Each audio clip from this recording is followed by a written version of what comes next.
আল্লাহ রাব্বুল আলামিন ভালো ব্যবহারের প্রশংসা করেছেন এবং উত্তম আচরণের সবচেয়ে জ্বলন্ত দৃষ্টান্ত হচ্ছে আমাদের নবী সাইয়্যিদুনা মুহাম্মদ বিন আব্দুল্লাহ সাল্লাল্লাহু আলাইহি ওয়াসাল্লাম। আল্লাহর নবী এমন এক ব্যবহার দেখিয়ে গেছেন, আল্লাহ রাব্বুল আলামিন আল্লাহর নবীকে বলছেন, ওয়া ইন্নাকা লাআলা খুলুকিন আযীম, হে নবী আপনি সুউচ্চ মহান চরিত্রের অধিকারী।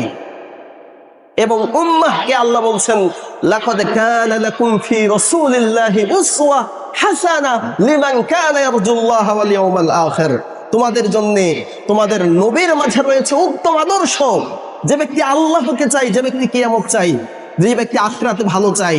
ওয়া মান ইয়াতাওয়াল্লা, আর কেউ যদি পৃষ্ঠ প্রদর্শন করে, ফা ইন্নাল্লাহা গনিয়্যুন হামিদ, আল্লাহ অমুখাপেক্ষী, স্বপ্রশংসিত, তার কোনো কিছুর প্রয়োজন নেই।